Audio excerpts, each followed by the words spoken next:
যে কোনো জিনিস সেলাই করার পর কিছু না কিছু কাপড় কিন্তু বেঁচে যায়। তারপরে আমার দেখো এরকম পেস্টিং পেপার রয়েছে, তারপরে ফোম শিট রয়েছে।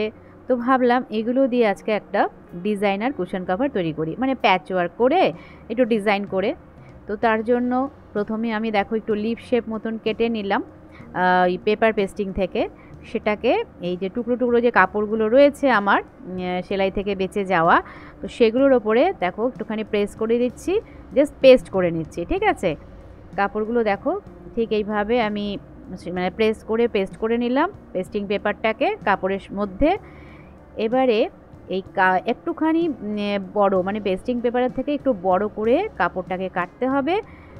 এ দেখো আমি যতগুলো লিফ কেটেছি দেখো প্রত্যেকটা কাপড় কিন্তু বেশি আছে, কারণ এই দেখো এইভাবে ফোল্ড করে একটুখানি প্রেস করে দিতে হবে, তাহলে কি সেলাই করতে খুব সুবিধা হবে।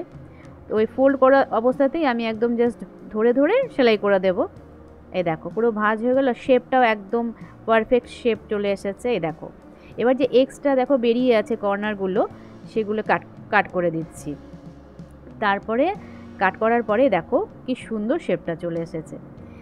এবারে আমি একটুখানি ফোম শিট কেটে নিলাম মিডিলে দেওয়ার জন্য, আর নিচে তো লাইলিনের জন্য একটা কাপড় দিতেই হবে ফোম শিট দিলে। এই দেখো, আর আমি না প্রথমে 4-5টা মেশিন আগে সেলাই করলাম না, 4-5টা হাতে একটা কাঁচা সেলাই দিয়ে নিলাম, জাস্ট টেকে নেওয়া যেটা বলে। তারপরে একটুখানি ড্র করে নিচ্ছি, একদম সিম্পল ড্র, কারণ এই যে লিফ শেপগুলো আছে মানে লিফগুলো এখানে আমি ফ্লাওয়ার হিসাবে এখানে ইউজ করব। এই দেখো একটার উপর আরেকটা বসিয়ে দিয়ে খুব সুন্দর এক একটা ফ্লাওয়ারের মতন চলে এলো, তাই না? ভালো লাগবে দেখতে। আর এরকম লেস রয়েছে আমার কাছে জিগজ্যাগ প্যাটার্নের, তো সেটাকে ওই ডালপালা হিসাবে ওই জিগজ্যাগ লেসটাকে বসিয়ে দেব। তো এটা জাস্ট একটা আইডিয়া তোমাদের সাথে শেয়ার করছি। আর সবই দেখো আমার ফেলে দেওয়া জিনিসই ছিল, ওই ফোম শিটের টুকরো ছিল, তারপরে ওই পেপার পেস্টিংয়ের টুকরোগুলো ছিল, তো ভাবলাম এটা একটা কাজে লাগিয়ে দিই। তো কোনো জিনিসই দেখো ফেলে দেওয়া যায় না, সবটাই কিন্তু আমরা কাজে লাগিয়ে নিতে পারি, সুন্দর সুন্দর কাজে, বিশেষ করে ঘর সাজানোর জিনিস যেগুলো করি আমরা। আর আমার যেহেতু দেখো ওই সেলাইয়ের প্রতি একটা ভীষণভাবে ন্যাক রয়েছে, তো সেই জন্য আমি সেলাইয়ের যে কোনো জিনিসই তোমাদের সাথে শেয়ার করি। আর দেখো কত সুন্দর একটা ডিজাইনার, মানে ডিজাইন করে যে কোনো জিনিস আমরা করতে পারি। এটা জাস্ট আমি একটা কুশন কাভারই করছি, কারণ ওরকমই কাপড়টা আমার কাছে ছিল, সাদা কাপড়ের টুকরোটা 13 ইঞ্চিস ছিল। তো আমি 16x16 ইঞ্চিসটা হবে না, 14x14 ইঞ্চিসটাই করতে হবে। কাপড় যেটুকু রয়েছে সেটুকুর মধ্যে আমি করছি। আর দেখো আমি ওই ফ্লাওয়ারগুলো বেশ সেলাই করে নিলাম, ওই দেখতেই পেলে জাস্ট ধরে ধরে মেশিনে একটা সেলাই করে দিলাম, কত সুন্দর লাগছে। এবার দেখো এবার লেসটাও ওই ডালপালা হিসেবে লাগিয়ে দিলাম, আর এদিকেও আমি দুটো পাতা আর কি এদিকে সেলাই করছি আর কি।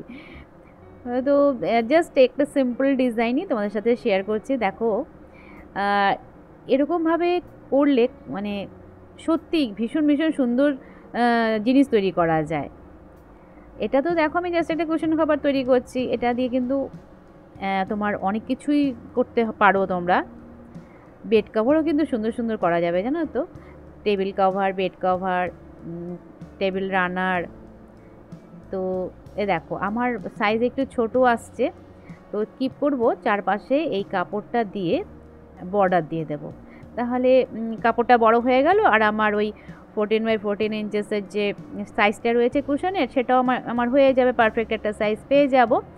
এবার দেখো পুরোটা চারপাশে আমি জোড়া দিয়ে নিলাম, এবার একদম পারফেক্ট সাইজ হিসেবে আমি কেটে নিলাম। ব্যাক পার্টটা তো একটা সাইজ, মানে একটা পার্ট ছোট একটা পার্ট বড় নিতে হবে। এখানে একটু ছোট হচ্ছে কাপড়টা, তো আমাকে একটুখানি জোড়া দিতে হবে। এই দেখো একটুখানি জোড়াও দিয়ে নিলাম, নেওয়ার পরে একদম পারফেক্ট সাইজ কিন্তু আমি পেয়ে গেলাম। এবার 4-5টা সেলাই করে দিচ্ছি। দেখো 4-5টা সেলাই করে দিলে একটা খুব সুন্দর কুশন কভার কিন্তু তৈরি হয়ে যাবে। ভেতরে ফোম শিটটা দেওয়া রয়েছে, তারপরে লাইলিন দেওয়া রয়েছে, তো ফিনিশিংটা কিন্তু ভীষণই ভালো এসেছে এই জন্য। এই দেখো জোড়াটা পড়লো আমার একটু, কোনো ব্যাপার না। যে কোনো জিনিসে দেখো জোড়া তালি দিয়ে করলে, ঘরে নিজেরা তৈরি করলে এইভাবেই করতে হয়, তাই না?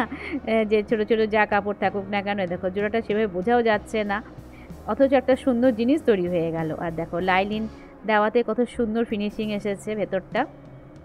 তো পারফেক্ট একটা কুশন কভার কিন্তু তৈরি হয়ে গেল, খুবই সুন্দর লাগছে। আর এই কুশনটাও কিন্তু আমার তৈরি, যে শপিং ব্যাগগুলো দিয়ে তৈরি করেছিলাম। তোমাদের সাথে ভেবেছি এবার একটা পুরো কুশন তৈরি করা দেখাবো, ঠিক আছে? কত ইজি প্রসেসে একটা কুশন তৈরি করা যায়। নেক্সট ভিডিওতে আমি ভাবছি ওটাই শেয়ার করব। তো দেখো আমার কভারটা কিন্তু তৈরি হয়ে গেল, কত সুন্দর লাগছে। ফাইনাল লুকটা এবার দেখো।